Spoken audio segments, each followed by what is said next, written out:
পরম করুণাময় ও অসীম দয়ালু আল্লাহর নামে শুরু করছি। আসসালামু আলাইকুম, আশা করি সবাই ভালো আছেন। ক্লোনোস্কোপি হল পায়ুপথ, রেকটাম ও কোলন বা বৃহদন্তের একটি পরীক্ষা। এটির প্রথম ব্যবহার শুরু হয় 1970 সালে। এই পরীক্ষাটি পায়ুপথ ও কোলন রোগের পরীক্ষা এবং চিকিৎসায় যুগান্তকারী পরিবর্তন এনেছে।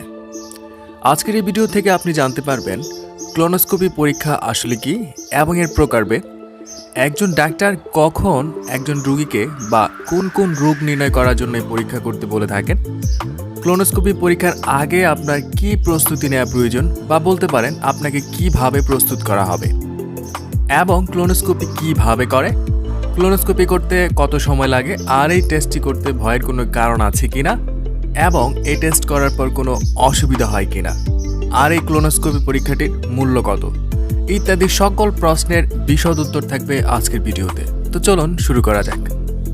আর ভিডিওটি শুরু করার আগে একটা কথা, বিভিন্ন ওষুধের পরিচিতি ও মেডিকেল টেস্ট সম্পর্কে জানতে চ্যানেলটি সাবস্ক্রাইব করে রাখুন।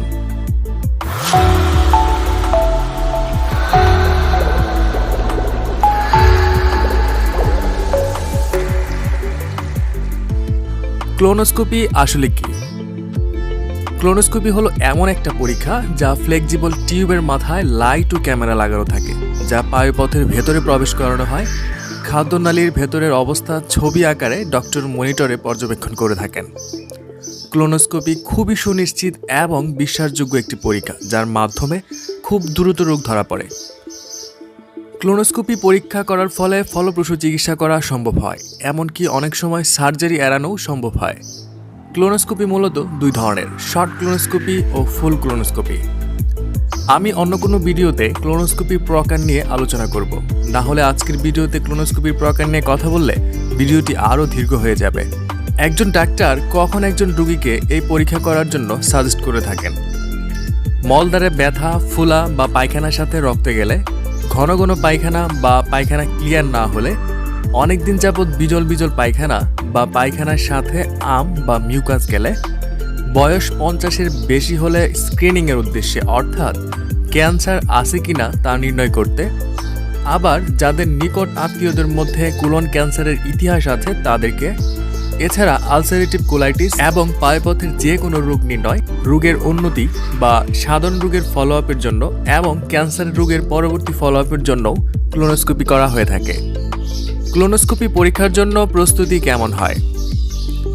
ক্লোনোস্কোপির জন্য ভালো প্রস্তুতি খুবই আবশ্যক, কেননা প্রস্তুতি ভালো না হলে আসল রোগ নির্ণয়ে সমস্যা হতে পারে। ভালো প্রস্তুতি বলতে পেটের সব মল পরিষ্কার করাকে বোঝায়। আর এজন্য আপনাকে সাধারণভাবে পরীক্ষার আগের দিন নরম তরল খাবার খেতে হবে। আঁশ জাতীয় খাবার, শাকসবজি ও ফলমূল খাওয়া যাবে না। এরপর আগের দিন রাতে এবং পরীক্ষার দিন সকালে ডাক্তার আপনাকে কিছু ঔষধ খাওয়াবে পায়খানা নরম করার জন্য। কখন বুঝবেন আপনার প্রস্তুতি ঠিক মতো হয়েছে কিনা? ওষুধ খাওয়ার পর আপনার অনেকবার পাতলা পায়খানা হবে। পায়খানা হতে হতে শেষ পর্যন্ত পানির মতো মল যাবে। তখন বুঝবেন যে আপনার প্রস্তুতি সঠিকভাবে হয়েছে। প্রয়োজনে এ সময় রোগীকে ঘন ঘন স্যালাইন দেওয়া হয়। তবে বয়স্ক রোগী, ডায়াবেটিস ও কিডনি রোগীদের ব্যাপারে ডাক্তাররা বাড়তি সতর্কতা অবলম্বন করে থাকেন, আর এ সময় শক্ত কোনো খাবার সম্পূর্ণরূপে নিষেধ করা হয়ে থাকে। এই ক্লোনোস্কোপি পরীক্ষা করতে ভয়ের কোনো কারণ আছে কিনা? এটা প্রায় সব রোগীদের একটা সাধারণ সমস্যা। প্রায় সব রোগীই এই ক্লোনোস্কোপি পরীক্ষার কথা শুনলে ভয় পেয়ে ওঠেন। আধুনিক যুগে ভয় পাওয়ার কোনো কারণ নেই। এই পরীক্ষা করার আগে বিভিন্ন ইনজেকশন দেয়া হয় যাতে রোগী ব্যথা না হয় এবং রোগী ঘুমিয়ে থাকেন। এমনকি অজ্ঞান করেও এ পরীক্ষা করা যায়।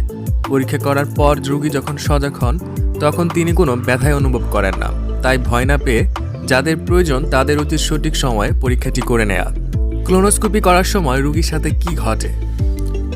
ক্লোনোস্কোপি প্রসিডিউরের সময় চিকিৎসক ক্লোনোস্কোপি 1/2 ইঞ্চি চওড়া, ফ্লেক্সিবল বা নমনীয় লম্বাটে একটি যন্ত্র পায়ুপথে ঢোকান। পরে এর ভেতরে অংশের পরীক্ষা নিরীক্ষা করতে থাকেন। ক্লোনোস্কোপ যন্ত্রটি মলদ্বার থেকে বৃহদন্তের মধ্য দিয়ে প্রবেশ করানো হয়।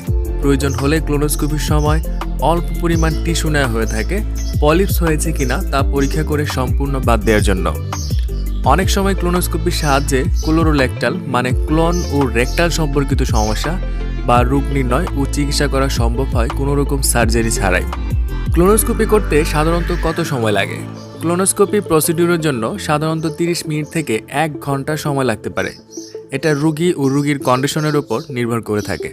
ক্লোনোস্কোপির পর রোগীর শারীরিক অবস্থা এবং অনুভূতি কেমন হয়? ক্লোনোস্কোপি করার পর রোগীর গ্যাস হয়েছে বলে মনে হতে পারে, যা খুবই তাড়াতাড়ি ঠিক হয়ে যায়। ক্লোনোস্কোপির সময় যদি বায়োপসি করা হয়ে থাকে বা পলিপস বাদ দেওয়া হয়ে থাকে, তাহলে মলদ্বার থেকে 1 থেকে 2 দিন হালকা রক্তক্ষরণ হতে পারে।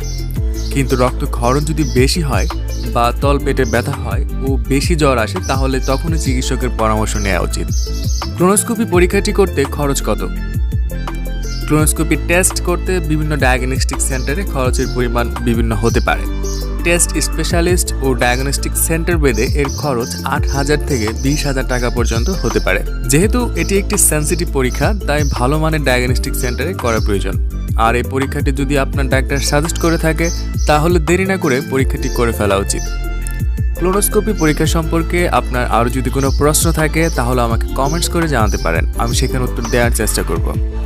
ক্লোনোস্কোপি পরীক্ষাটি সম্পর্কে জেনে আপনি উপকৃত হলে চ্যানেলটি সাবস্ক্রাইব করতে ভুলবেন না। আজ এই পর্যন্তই, আগামীতে আবার দেখা হবে। সেই পর্যন্ত ভালো থাকুন, সুস্থ থাকুন। ধন্যবাদ।